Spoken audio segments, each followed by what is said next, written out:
वक्त हो चला है खबर दोपहर का। मैं हूं शुभ मिश्रा आपके साथ और बुलेटिन की शुरुआत करेंगे बड़ी खबर के साथ।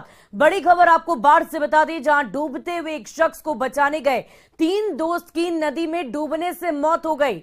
जिन 3 दोस्तों की पानी में डूबने से मौत हुई उनके नाम श्याम कुमार, शिवम कुमार, आयुष कुमार बताए जा रहे हैं। मामला बाढ़ अनुमंडल के मेकरा का है, जहां गंगा में स्नान करने गए 5 युवक नदी में डूब गए, जिनमें 3 की मौत हो गई है, जबकि 2 को बचाया गया। मोकामा थाना पुलिस मौके पर पहुंच गई। ग्रामीणों को की माने तो 5 दोस्त गंगा में नहाने के लिए पहुंचे हुए थे, जहां एक शख्स को डूबते हुए 4 दोस्त उसे बचाने गए, जहां 3 की डूबने से मौत हो गई। वहीं पिंटू और मनीष को बचा लिया गया। पिंटू निजी अस्पताल में भर्ती है, वहीं मनीष सुरक्षित तौर पर बचाया गया है।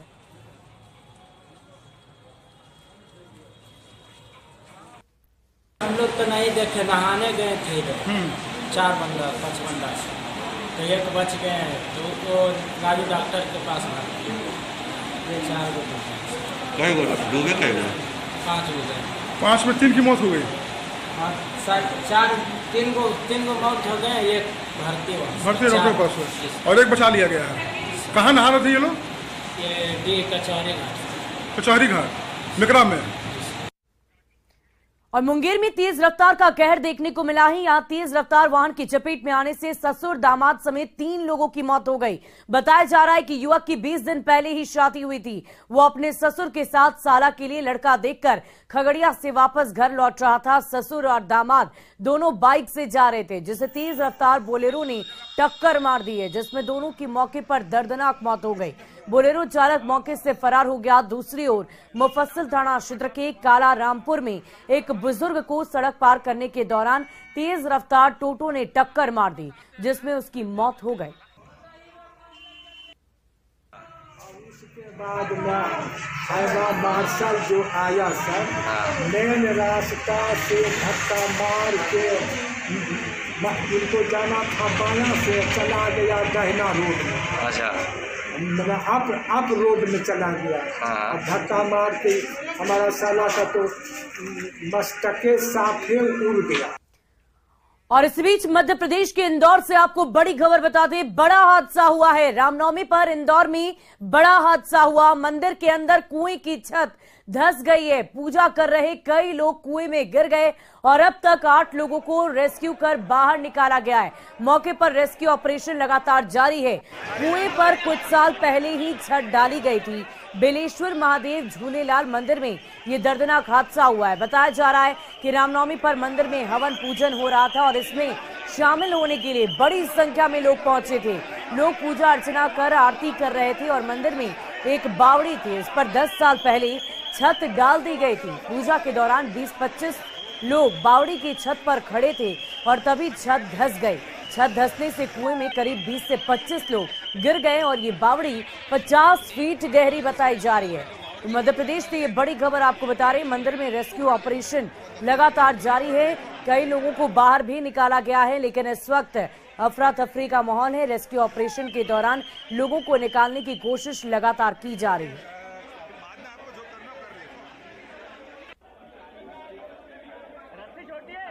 तो मंदिर में रेस्क्यू का काम लगातार जारी है। ये तस्वीरें आप देख पा रहे होंगे। मध्य प्रदेश से आपको बड़ी खबर बता रहे हैं। मंदिर में इस वक्त सभी भक्तजन मौजूद थे, आरती हो रही थी और इसी दौरान कुछ लोग उस बावड़ी की छत पर खड़े थे। 20 से 25 की संख्या में लोग थे और अचानक ही वो धंस गई और धंसने के बाद सभी 20-25 लोग उस कुएं में जाकर गिर गए और ये कुएं की गहराई लगभग 50 फीट के आसपास बताई जा रही है। तो आप अंदाजा लगा सकते हैं कि किस प्रकार से लोगों को निकालने की कोशिश की जा रही है ताकि उन्हें बचाया जा सके, उनकी जान को किसी तरह का खतरा ना हो। और ये तस्वीरें हम आपको लगातार दिखा रहे हैं। मंदिर के कुएं की छत नीचे गिर गई, वहां कुएं के ऊपर ही ये सभी लोग वहां पर खड़े थे और अचानक छत गिरने से ये सभी उस कुएं में जाकर गिर गए। 50 फीट की गहराई बताई जा रही है उस कुएं की और वहीं से रेस्क्यू ऑपरेशन लगातार जारी है। ना हुई है, लेकिन भगवान की कृपा से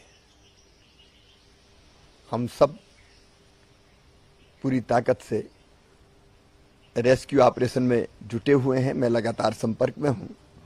अब तक 10 लोग सुरक्षित बाहर निकाले जा चुके हैं। 9 और सुरक्षित जीवित अभी अंदर हैं, जो सुरक्षित हैं, और बाकी के लिए प्रयास लगातार जारी है। मुझे लगता है कि प्रभु राम की कृपा से, भगवान की कृपा से हम लोग जो बेहतर से बेहतर हो सकता है, सारे संसाधन वहाँ जुटाए हुए हैं और काम में लगे हैं, और मुझे लगता है कि हम सुरक्षित बाहर निकाल पाने में सफल हो पाएंगे, क्योंकि 19 लोगों का तो मैंने बताया ही, अभी बाकी के लिए प्रयास जारी है। बाकी अभी तक कोई मतलब अभी तक कोई ऐसी दुर्भाग्यपूर्ण खबर अभी तक नहीं है, लेकिन कुछ लोग अभी अंदर है जिनको निकालने के प्रयास जारी है। और आंध्र प्रदेश में अग्नि तांडव देखने को मिला है। मंदिर में भयंकर आग लग गई है। पश्चिमी गोदावरी में आग लगने की घटना घटी है। पश्चिमी गोदावरी में रामनवमी पर यह बड़ा हादसा हुआ है। वेणुगोपाला स्वामी मंदिर में भीषण अगलगी की घटना घटी है। आंध्र प्रदेश से ये बड़ी खबर आपको बता रही है। ये तस्वीरें मंदिर परिसर की देखिए, किस तरीके से भयावह रूप से आग लग गई है। रामनवमी पर यह बड़ा हादसा हुआ है। आंध्र प्रदेश से ये बड़ी जानकारी आप तक पहुंचा रहे हैं। वेणुगोपाला स्वामी मंदिर में अगलगी की तस्वीर इस वक्त आपकी टीवी स्क्रीन पर। हालांकि आग किस कारण लगी इसका खुलासा अब तक नहीं हुआ है, स्पष्ट नहीं हुआ है कारण, लेकिन ये तस्वीरें देखकर आप अंदाजा लगा सकते हैं कि आग कितनी भयावह रूप से लगी है। फिलहाल आग पर काबू पाने की कोशिश की जा रही है। माहौल अफरा तफरी भरा हो गया है। लोग वहां पर मौजूद थे। आज रामनवमी का दिन है, जाहिर सी बात है मंदिरों में इस वक्त श्रद्धालुओं की भीड़ है और ऐसे में अगलगी की घटना हुई है। माहौल अफरा तफरी भरा हुआ है, लेकिन रामनवमी पर ये बड़े हादसे की तस्वीर इस वक्त टीवी स्क्रीन पर देखिए। आंध्र प्रदेश से ये बड़ी खबर आपको बता रहे हैं। वेणुगोपाला मंदिर में अगलगी की घटना घट गई है।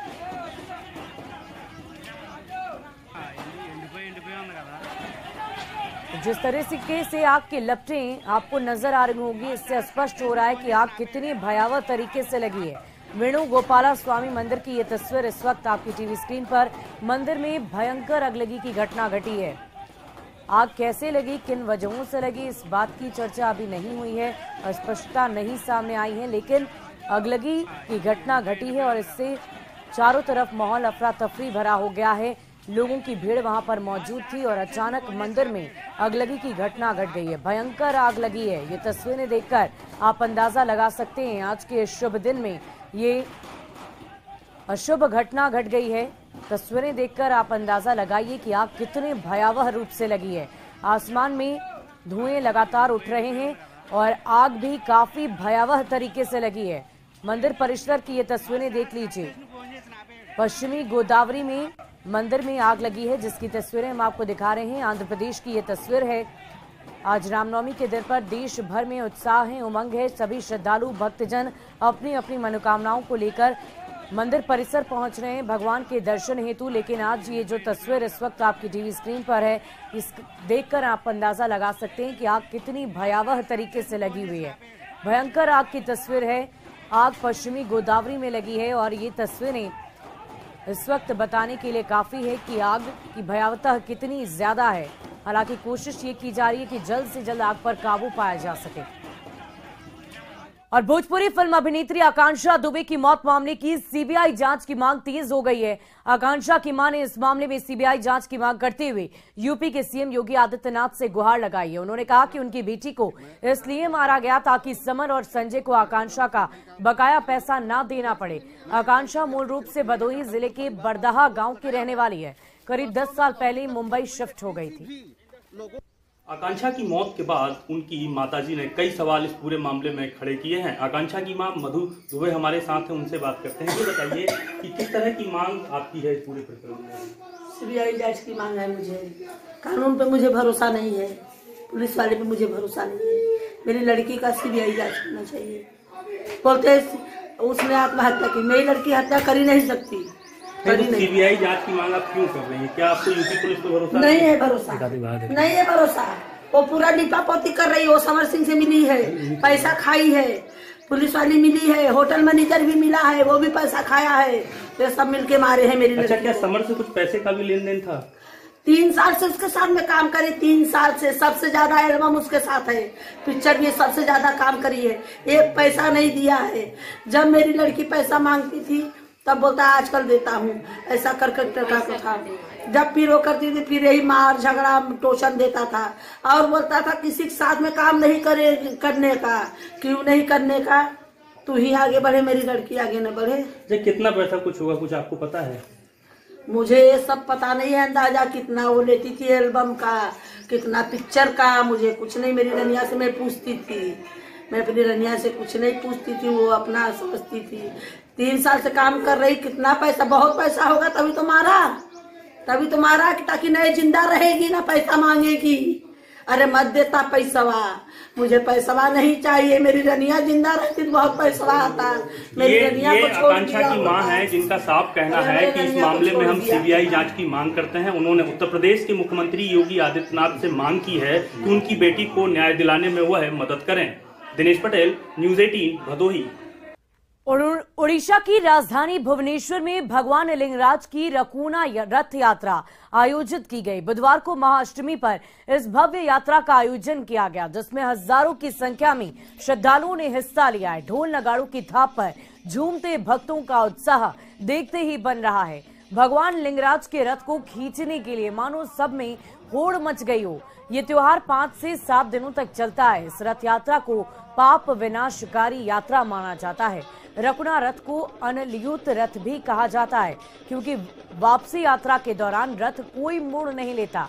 देवताओं की वेदियां की दिशा बदल जाती है और रथ को विपरीत दिशा से खींचा जाता है। यहाँ का प्रसिद्ध लिंगराज मंदिर भगवान शिव को समर्पित है और इसे भुवनेश्वर का सबसे प्राचीन मंदिर माना जाता है।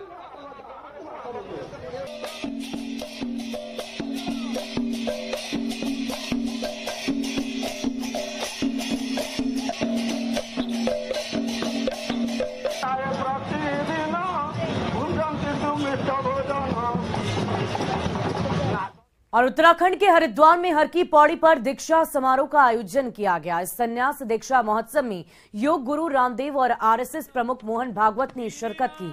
स्वामी रामदेव ने अपने हाथों से युवाओं की चोटी काट उन्हें मानव सेवा के लिए दीक्षित किया। इस मौके पर स्वामी रामदेव ने कहा कि इन युवाओं ने न किसी अभाव न किसी प्रभाव में संन्यास लेने का निर्णय लिया है, बल्कि राष्ट्र सेवा और मानव सेवा के स्वभाव के साथ संन्यास को स्वीकार कर लिया है। उन्होंने कहा कि सन्यासियों के लिए अपना कुछ नहीं होता, बल्कि दूसरों का हित ही उनका ध्येय रहता है। उन्होंने कहा कि पतंजलि के माध्यम से स्वास्थ्य और शिक्षा का बहुत बड़ा आंदोलन चलाया जा रहा है। इस कार्य में पतंजलि के सन्यासियों की भूमिका अहम रहेगी। और क्या करना होगा? फिर ऋषिवर पतंजलि को ऐसी लगन लगा दे तो इस संकल्प से जुड़े पूरा देश का युवा सारे हमने सनातन धर्म और संन्यास धर्म इन बच्चों को सिखाया। राष्ट्र धर्म राष्ट्र प्रेम सर्व। और क्या करना होगा? फिर और बेगूसराय के एक निजी अस्पताल में एक ऐसा केस आया जिसे देखकर खुद डॉक्टर भी हैरान रह गए। एक मासूम बच्चा अपने ही शरीर के अंगों को बचा रहा है। अब तक ये बच्चा अपनी उंगली, जीभ और होंठ को चबा चुका है। अपने मासूम बच्चे को गोद में लेकर पुचकार रही इस मां की लाचारी सुनकर आप हैरान रह जाएंगे। रूपम कुमारी का एकलौता बेटा लक्ष्य अपने ही शरीर के अंगों को चबा रहा है। अब तक ये अपनी उंगली, जीभ और होंठ को चबा चुका है। जब बच्चे को अस्पताल ले जाया गया तो पता चला कि ये एक गंभीर बीमारी का लक्षण है। फिर गए पटना में MRI कराए, CT स्कैन कराए, अल्ट्रासाउंड कराए तो बोले माथा में पानी है। तो फिर ऑपरेशन लिखे, ऑपरेशन को लेकर आए। उसके बाद ठोर चिबाने लगे तो डॉक्टर को दिखाए तो वहाँ से वहाँ भेजते थे, वहाँ से वहाँ भेजते थे। हमको नहीं समझ में आया, वहाँ से आ गए डॉक्टर सर के पास। फिर रूह में सिहरन पैदा करने वाला ये रोग बेगूसराय के एक निजी अस्पताल में सामने आया है। परिजनों का कहना है कि लक्ष्य सिर्फ अपने ही शरीर को खाता है। अगर कोई और उसे अपना हाथ देता भी है तो वो उसे नहीं खाता। इसमें परेशानी है, नहीं बोलता है, नहीं सुनता है। और यार वो है, खड़ा नहीं हो रहा है, अपने अपने दांत काटता है। हम लोग को नहीं खाता, हम देंगे ना तो नहीं काटेगा। अच्छा, कहाँ इलाज? हाँ, ये अपने शिशु रोग विशेषज्ञ डॉक्टर कृष्ण कुमार के मुताबिक ये लक्षण लेस्क निहान सिंड्रोम नामक बीमारी के हैं। उन्होंने कहा कि अब तक उन्होंने सिर्फ इस बीमारी के बारे में पढ़ा था, लेकिन अपने कार्यकाल में पहली बार उन्हें ऐसे मरीज से सामना करना पड़ा है। क्योंकि बच्चे के दिमाग में कुछ पानी जैसा है चीजें, वहाँ पे इनको ऑपरेशन के लिए बताया जाता है। फिर जो है इनका एक ही बच्चा है और आगे इनके होने की भी संभावना नहीं है, इस वजह से ये डर जाती है और इनको कोई मेरा नाम सजेस्ट करते हैं वहाँ पे। तो ये कल आके हमें दिखाते हैं, तो पहले तो हम भी काफ़ी आश्चर्य हो गए कि इस तरह से अपना अंग ही बच्चा खा जाता है। जैसे ये बच्चा जो पहले अंगूठा अपना खाना स्टार्ट किया, ये पूरा लेफ्ट साइड का बाएं साइड का अंगूठा पूरा खा गया। फिर ये अंगूठा के बगल वाला उंगली में अपना हाथ लगा चुका है और अब जो है अपना ये नीचे का होंठ और जीभ जो है आधा ये। माता पिता अपने इकलौते लाडले को किसी भी कीमत पर बचाना चाहते हैं, इसलिए इलाज के साथ साथ झाड़ फूंक का भी सहारा ले रहे हैं। डॉक्टर का कहना है कि इस रोग में मौत को कुछ समय तक के लिए टाला जा सकता है, लेकिन इसका समुचित इलाज नहीं है। पर बच्चे के मुंह में हताश और निराश परिजन किसी चमत्कार की उम्मीद में निजी क्लिनिक में उसका इलाज करा रहे हैं। न्यूज़ 18 के लिए बेगूसराय से संतोष कुमार की रिपोर्ट। और जमशेदपुर में चैत्र नवरात्र के मौके पर सोनारी छत्तीसगढ़ी समाज की ओर से जवारा पूजा का विसर्जन रीति रिवाज के साथ किया गया। 9 दिनों तक धूमधाम से मां दुर्गा की पूजा अर्चना के बाद छत्तीसगढ़ी समाज के लोग मां को विदाई देते हैं। पूजा के दौरान जौ के पौधे और ज्योति कलश को भक्त अपने सिर पर रखकर गाजे बाजे के साथ नदी तक जाते हैं और वहां भक्ति भाव से उसे विसर्जित कर देते हैं। लोगों की मान्यता है कि विसर्जन के दौरान आंधी बारिश से भी मां की ज्योति कलश जलती रहती है। रामनवमी पूजन के दौरान छत्तीसगढ़ी समाज की ओर से इसका आयोजन किया जाता है, जिसमें लोग बढ़ चढ़ कर हिस्सा लेते हैं।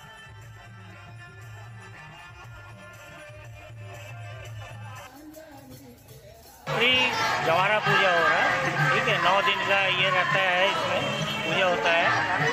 तो 22 तारीख से लेके 30 तारीख तक विसर्जन हो रहा है। हैंड्स के द्वारा जवारा पूजा जो कि नवरात्र के नाम से जाना जाता है, उसमें श्रद्धालुओं को हम चना शरबत और पानी की व्यवस्था की गई है। जितने भी उपवास रखे गए जो श्रद्धालु हैं उसके लिए भी बहुत अच्छी व्यवस्था की गई है। ये सहयोग दी हेल्पिंग हैंड्स के द्वारा पिछले 6 वर्षों से किया जा रहा है। और धनबाद के बागमारा प्रखंड अंतर्गत झगराही गांव में पिछले 193 वर्षों से मां वैष्णवी चैती दुर्गा की पूजा की जा रही है। झगराही पांडे परिवार इस पूजा का पूरा आयोजन करता है और यहाँ की पूजा बासंती मां के नाम से प्रचलित है। इस पूजा आयोजन का पूरा खर्च और व्यवस्था पूरा पांडे परिवार करता है। पूर्वजों द्वारा शुरू की गई पूजा को आज भी तीसरी पीढ़ी के पांडे परिवार पूरे धूमधाम से कर रहे हैं। बंगाल के मूर्तिकार प्रतिमा को बनाते हैं और सबसे खास बात तो ये कि हर बार एक जैसी ही प्रतिमा बनाई जाती है। लोगों की अटूट आस्था यहाँ के प्रति है। जो भी मनोकामना दिल से मांगी जाती है वो जरूर पूरी होती है।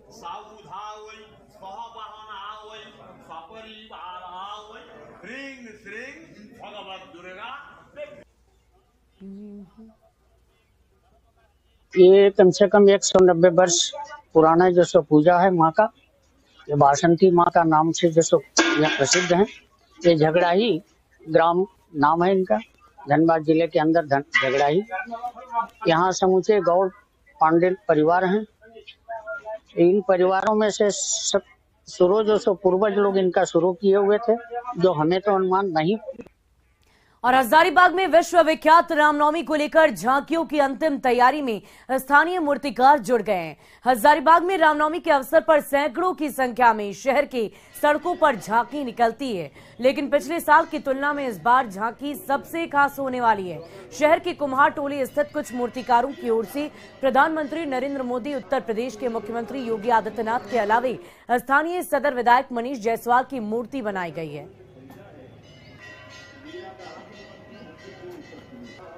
जुलूस भी बन रहा है, झांकी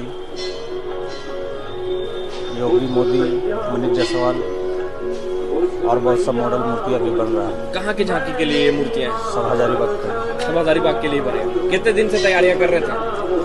20 दिन पहले से। हजारीबाग में भव्य रामनवमी को लेकर तैयारियां अंतिम चरण में चल रही है।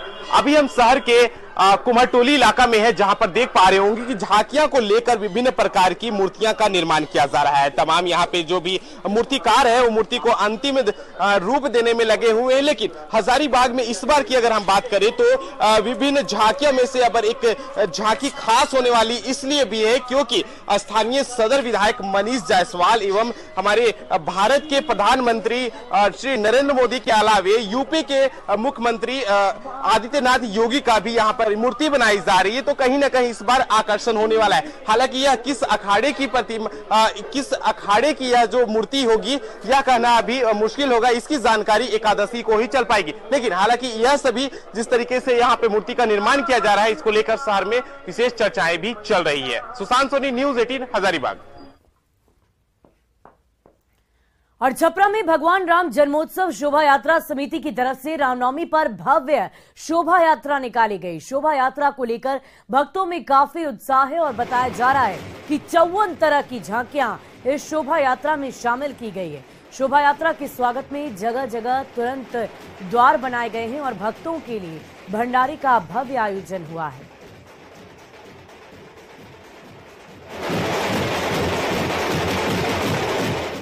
आगे आगे प्रभु हनुमान जी महाराज रहते हैं, बीच में भक्तगण रहते हैं और उनके पीछे प्रभु श्री राम जी की रथ निकलती है और रथ के साथ तमाम दर्शक तमाम भक्त आते हैं और इस शोभा यात्रा को आगे बढ़ाते हैं।